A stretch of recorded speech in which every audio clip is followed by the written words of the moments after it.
프랜차이즈 역사상 최고 선수인 하킴 올라주원을 앞세워 90년대 최고의 전성기를 구가하고 있던 휴스턴 로켓츠는 98-99 시즌을 앞두고 결성된 슈퍼팀이 나이만 많은 올드 슈퍼팀으로 판명난 뒤 서서히 암흑기에 접어들고 있었습니다. 01-02 시즌을 앞두고 올라주원이 토론토로 이적하게 되면서 포스트 올라주원 시대를 맞이했지만 추락한 성적은 여전히 나아질 기미가 보이지 않았고, 그렇게 휴스턴 팬들은 드림 쉐이크로 리그를 지배했던 영광의 시절을 그리워하고 있었는데요.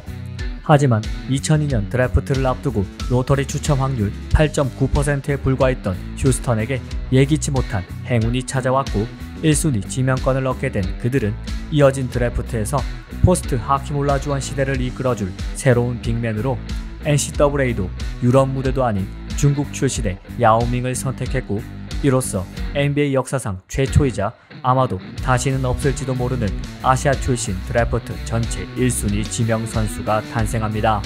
야오밍의 NBA 무대 입성은 중국을 포함한 아시아뿐만 아니라 현지 전문가들과 팬들 사이에서도 큰 화제를 모았는데, 아시아 선수의 NBA 도전은 그 전에도 있었지만 야오밍처럼 단순히 드래프트 상위 픽을 넘어 전체 1순위로 지명된 경우는 전무했기에 그에 대한 긍정적인 평가 못지않게 부정적인 평가와 비관적인 전망까지 내놓는 사람들 역시 많은 상황이었습니다. 하지만 야오밍은 단순히 자신이 큰 신장만 보유한 선수가 아닌 NBA 레벨에 걸맞는 실력을 보유한 선수임을 코트에서 증명하며 자신에 대한, 그리고 동양인 선수에 대한 일각의 의구심을 단번에 지워버립니다. 데뷔 시즌부터 휴스턴의 주축 선수로 활약하며 빠르게 리그 적응을 마친 야오밍은 샤킬 오닐, 팀 덩컨, 크리스 웨버 등 당시 NBA를 상징하는 빅맨들 사이에서도 존재감을 발휘했는데, 05-06 시즌부터는 3시즌 연속 평균 22득점 이상을 올리며 리그 정상급 센터 반열에 올라선 야오밍의 최대 장점은 물론 229cm에 달하는 비현실적인 신장으로 대표되는 우월한 신체였지만 단지 그것만이 그의 모든 것을 대변하지는 않았습니다. 그는 큰 신장 이외에도 많은 것들을 가진 선수였는데 NBA 평균 수준에는 미치지 못했지만 신장 대비 좋은 운동 능력을 통해 부드러운 움직임을 선보였던 그는 센터에게 필요한 모든 공격 기술을 갖추고 있었기에 전성기 시절 그가 림 근처에서 볼을 잡을 경우 막을 수 있는 방법은 거의 전무한 수준이었는데요. 또한 겉보기에는 마른 몸을 가졌지만 괴물 같은 피지컬에 NBA 센터들을 상대할 수 있는 파워 역시 보유하고 있던 야오밍은 안정적이고 부드러운 슈터치를 바탕으로 한 정확한 미드레인지 능력과 커리어 통산 83.3%라는 웬만한 가드들보다도 높은 자유투 성공률 또한 보여주었습니다. 이처럼 데뷔 이래 올스타 8회 올 NBA 세컨드팀 2회, 서드팀 3회를 달성하며 NBA 성공 신화를 써내려가던 야오밍이었지만 그의 커리어를 빠르게 꺾이도록 만든 요인 또한 존재했는데 그것은 부상이었습니다. 중국 리그보다 훨씬 많은 NBA의 경기 스케줄은 큰 체력 소모를 가져온 데다 비시즌 동안 중국 국가대표 일정을 꼬박꼬박 소화한 탓에 피로에서 회복할 시간 역시 부여받지 못했던 야오밍은 내구성의 문제를 드러내고 있었는데, 여기에 센터라는 포지션의 특성상 상대 선수들의 거친 파울도 많이 당해야 했던 그는 계속된 부상에 시달릴 수밖에 없었는데요. 출전 시간 관리가 이루어졌던 첫 3시즌과 08-09 시즌을 제외하고는 60경기 이상을 출전한 적이 없을 정도로 크고 작은 부상이 끊이지 않았던 그에게 LA 레이커스와의 2009년 서부 컨퍼런스 세미파이널에서 당한 무릎과 발목 부상은 결정적인 원인이 되고 말았고, 끝없는 수술과 부상 재발에 지친 야오밍은 결국 만 30세에 불과했던 2011년 선수생활 은퇴를 선언합니다. 물론 NBA 역사에서 아시아 선수가 다시는 뛰어넘기 어려운, 사실상 불가능에 가까운 업적을 이룬 것은 사실이지만 부상 없이 선수 생활을 이어갈 수 있었다면 그는 NBA 역사상 가장 위대한 센터 가운데 한 명으로 기억될 수 있었을 것이다 라고 야오밍의 은퇴식에서 그를 향해 헌사한 샤킬 오닐의 말처럼 더 위대한 발자취를 남기려 했던 아시아 역대 최고 선수의 발목을 잡은 것은 다름 아닌 부상이었습니다.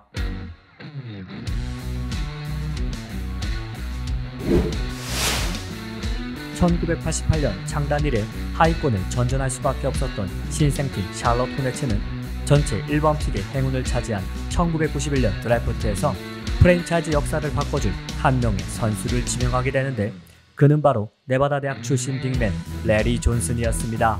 언더사이즈 빅맨임에도 불구하고 탄탄한 웨이트와 뛰어난 신체 능력을 바탕으로 네바다 대학의 정규 시즌 무패 행진과 NCAA 파이널 우승을 이끌며 전미 최고 선수로 인정받았던 존슨은 대학 무대에서의 경기력을 더 높은 수준인 NBA에서도 그대로 이어갔고, 덕분에 그는 곧바로 샬럿의 핵심 선수이자 간판 스타로 올라섭니다. 데뷔 시즌부터 평균 19.2득점, 11리바운드를 기록하며 구단 역사상 최초로 신인왕까지 차지한 레리 존슨의 등장은 샬럿 프랜차이즈의 진정한 시작과도 같은 의미였고, 그는 2년차 시즌이었던 92-93 시즌 한층 스텝업된 기량으로 82경기 정경기에 선발 출장해 평균 22.1득점, 10.5리바운드를 기록하며 샬럿 호네츠 역사상 최초의 올스타 및 올 NBA 세컨드 팀에 이름을 올리는 영광까지 누리게 됩니다. 이처럼 데뷔 2년 만에 리그 정상급 빅맨으로 거듭난 레리 존슨의 눈부신 활약에 더해 1년 뒤 드래프트를 통해 합류한 알론조 모닝이 괴물같은 모습을 선보이며 호네츠는 구단 역사상 첫 위닝 시즌과 함께 창단 5년 만에 플레이오프 진출까지 이루어낼 수 있었고, 이 같은 성과에 고무된 샬럿은 레리 존슨과 무려 12년간 83일이라는 당시로는 충격적인 수준의 초대형 계약을 안겨주며 그에게 절대적인 지지를 보냅니다. 샤킬 오닐과 함께 리그에서 가장 강력한 피지컬을 가진 선수라는 찬사 속에 돈과 명예를 모두 거머쥐며 샬럿에서의 장밋빛 미래를 그려가던 레리 존슨. 하지만 세 번째 시즌을 준비하던 그에게 허리 디스크 부상이라는 예기치 못한 악재가 찾아왔고, 이는 폭발적인 운동 능력을 통한 플레이를 펼쳤던 레리 존슨에게 치명타로 다가옵니다.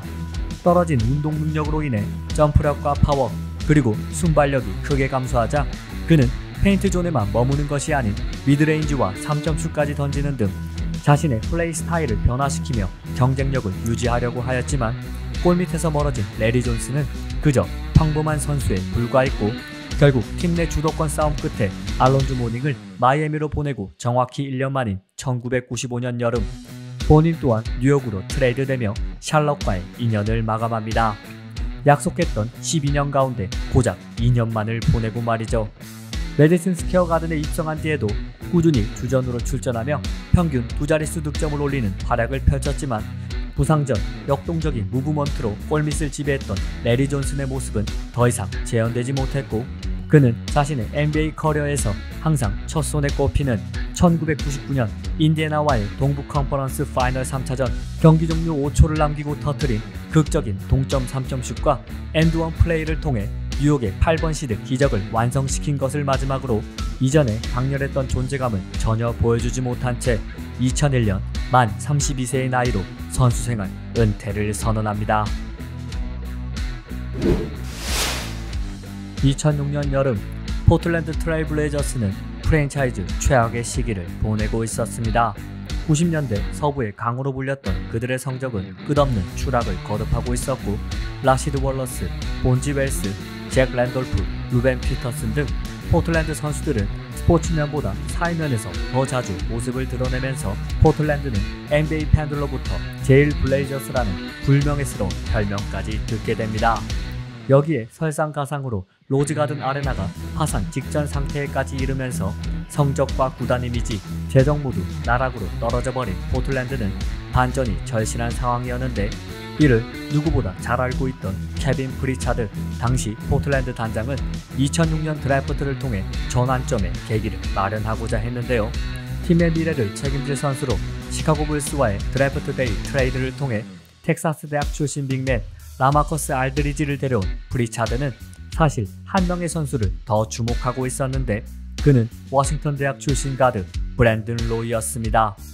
뛰어난 볼 핸들링과 높은 농구 지능을 바탕으로 PAC10 올해의 선수상까지 거머쥐며 대학 최고의 완성형 가드로 불리었던 로이는 정통 슈팅 가드를 원했던 포틀랜드에게 있어 최적의 매물이었는데, 더 이상 로터리 픽이 없었던 포틀랜드는 세바스찬 텔페오와 테오 레틀리프를 보내는 대가로 보스턴 셀틱스가 지명한 전체 7순위 랜디 포이를 데려와 그를 활용해 이미 전체 6순위로 로이를 지명한 미네소타와 재차 트레이드를 시도했고, 결국 그들은 브랜든 로이를 품는 데 성공합니다. 그리고 로이는 각고의 노력 끝에 로즈가든 아레나로 자신을 데려온 구단의 수고가 헛되지 않는 퍼포먼스를 데뷔와 함께 곧바로 펼치기 시작합니다. 고향팀 시애틀 슈퍼소닉스와의 데뷔전부터 20득점을 기록하며 포틀랜드 팬들의 기대감을 끌어올린 그는 훌륭한 드리블과 돌파 능력, 그리고 높은 미드레인지 정확도를 과시하며 빠르게 팀의 차세대 스타 자리를 꿰찼고, 브랜든 로이는 루키 시즌 평균 16.8득점, 4.4리바운드, 4어시스트를 달성하며 시즌 종료 열린 신인왕 투표 결과 128표 가운데 무려 127표를 얻으며 신인왕을 수상합니다. 두 번째 시즌이었던 07-08 시즌, 로이는 공수 양면에서 한 단계 더 발전된 기량을 선보이며 데뷔 2년 만에 올스타에 선정되었고, 3년차였던 08-09 시즌에는 피닉스 선즈와의 경기에서 자신의 커리어 하이 52득점 경기를 만들어내는 등 시즌 평균 22.4득점, 4.7리바운드, 5.1어시스트의 기록으로 생애 첫 올 NBA 세컨드 팀에 선정되기에 이릅니다. 리그 데뷔 3년 만에 커비 브라이언트와 드웨인 웨이드 다음가는 엘리트 슈팅 가드이자 특유의 강심장을 바탕으로 리그를 대표하는 클러치 슈터로 자리잡은 로이의 퍼포먼스 덕분에 하위권을 전전하던 포틀랜드 역시 대반등에 성공하며 시즌 54승 28패를 기록, 서부 4번 시드로 6년 만에 플레이오프에 진출하는 성과를 거둡니다. 비록 휴스턴과의 플레이오프 1라운드 시리즈에서 2승 4패로 무너지며 조기에 탈락하고 말았지만 2차전 무려 42득점을 퍼붓는 등 생애 첫 플레이오프 시리즈에서 평균 26.7득점을 올린 브랜든 로이의 경기력은 충분히 인상적이었고, 포틀랜드 팬들은 로이와 알드리지, 그리고 부상에서 복귀할 괴물 신인 그렉 오든이 그려갈 장밋빛 미래를 꿈꾸게 되는데요. 하지만 09-10 시즌이 진행되면서 성공 가도만을 달리던 브랜든 로이의 커리어에 예기치 못한 먹구름이 들이우게 되는데, 3년 연속 올스타에 선정되며 여전한 기량을 보여주던 그에게 대학 시절부터 줄곧 자신을 괴롭혀오던 무릎 부상이 다시 찾아오고 말았고, 이로 인해 시즌 막판 결장을 이어가던 그는 피닉스와의 플레이오프 1라운드 시리즈에서 팀이 탈락 위기에 몰리자 조기 복귀라는 초강수를 두게 되는데, 결국 부상을 참고 경기를 뛴 이 선택이 그의 남은 선수 생활을 완전히 망가뜨려 버립니다. 10-11 시즌이 한창 진행 중이던 2011년 1월, 양쪽 무릎 연골이 완전히 마모되었다는 진단과 함께 수술대에 오른 로이는 담당이로부터 관리의 대상을 넘어 선수생활 시한부 통보를 받게 되었고, 남은 시즌을 줄곧 벤치 멤버로 나선 그는 커리어 로우 시즌을 보내게 됩니다. 이 같은 절망적인 상황에서도 로이는 자신이 어떤 선수였는지를 세상에 각인시키는 퍼포먼스를 펼쳤는데, 댈러스와의 2011년 플레이오프 1라운드 4차전에 나선 그는 마치 전성기로 돌아간 듯 절정의 슛 감각을 선보이며 4쿼터에만 18득점을 쓸어 담았고, 특히 4쿼터 종료 39초를 남기고는 한때 23점 차까지 벌어졌던 승부를 뒤집는 결정적인 뱅크샷을 성공시키며 대역전극을 완성해냅니다. 로즈가든을 들끓게 만든 영웅 로이가 선보인 기적같은 퍼포먼스는 그러나 결과적으로 그가 팬들에게 선사한 마지막 불꽃이 되었고, 퇴행성 관절염이라는 충격적인 진단과 함께 이미 만신창이가 된 무릎이 끝내 돌아오지 못하며, 그렇게 브랜든 로이는 선수생활 최전성기를 누려야 할 만 27세가 되던 해에 선수생활 은퇴를 선언합니다. 좌절에 빠져있던 포틀랜드 팬들에게 희망을 넘어 우승이라는 꿈을 꾸게 만들어주었던 브랜든 로이. 불과 5시즌밖에 활약하지 못했고 팀을 떠난 지도 10년이 넘게 흘렀지만 여전히 포틀랜드 팬들에게 많은 사랑을 받고 있을 정도로 그는 너무나 훌륭한 선수였고, 그렇기에 로이가 가진 재능을 견딜 만큼 강하지 못했던 그의 무릎은 아직도 그를 그리워하는 수많은 이들에게 원망의 대상으로 남아 있습니다.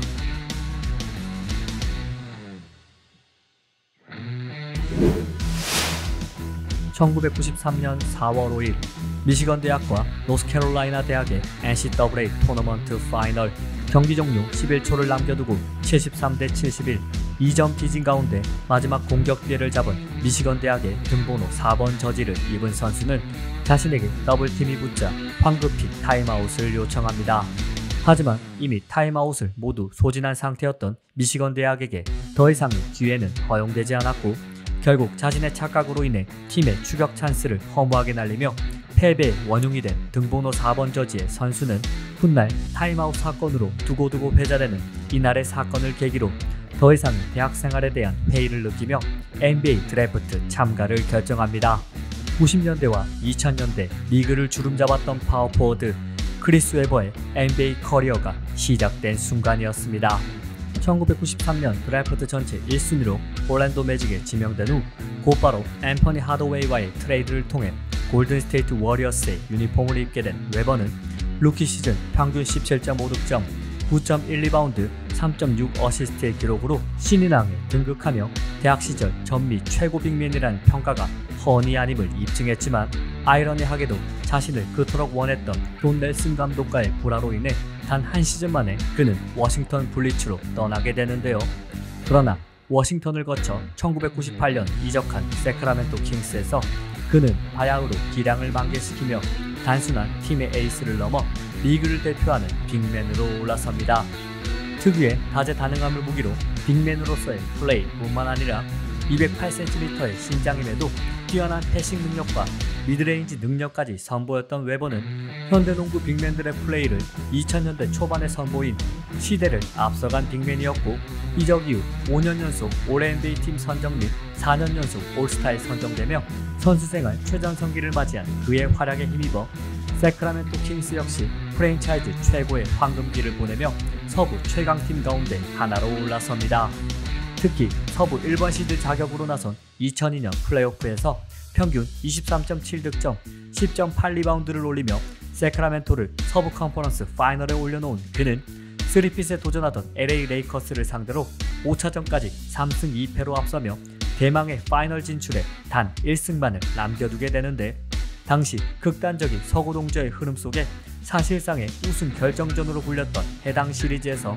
그러나 아직까지도 논란으로 남아있는 노골적인 편파 판정으로 인해 크리스 웨버와 밀레니엄 킹스는 끝내 파이널 무대를 밟는 데 실패하고 맙니다.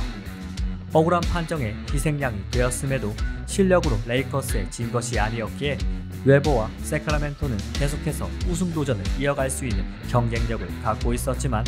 03-04 시즌 그에게 닥친 무릎 부상은 해당 시즌뿐만 아니라 그의 커리어 전체를 망가뜨리고 말았고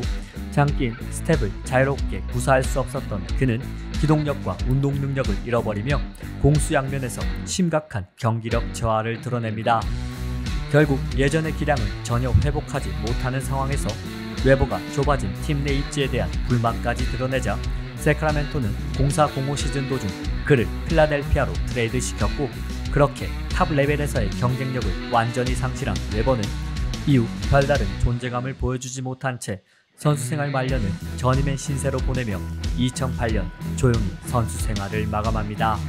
케빈 가넷, 팀 덩컨과 함께 2000년대 리그 최고의 파워포워드 가운데 한 명으로 불리면서도 그들과의 비교해서 웨버가 낮은 평가를 받는 원인이 우승 반지가 없다는 점 그리고 두 선수 대비 빠르게 커리어가 하향세로 접어들었다는 점임을 고려했을 때 2002년 서부 컨퍼런스 파이널에서의 악몽 같은 일들과 누구도 막기 힘들 것 같았던 전성기 시절의 그를 멈추게 만든 무릎 부상은 결과적으로 웨버에게 있어 너무나도 아쉬운 일이 되고 말았습니다.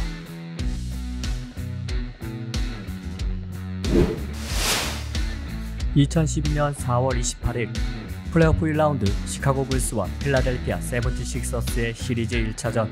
슈퍼팀을 앞세운 마이애미를 제치고 동부 컨퍼런스 1위를 차지한 시카고는 지난해 아쉽게 실패했던 파이널 진출을 넘어 내심 우승까지 기대하며 경기 준비를 마쳤고 그 중심에는 NBA 역대 최연소 MVP 데릭 로즈가 있었습니다.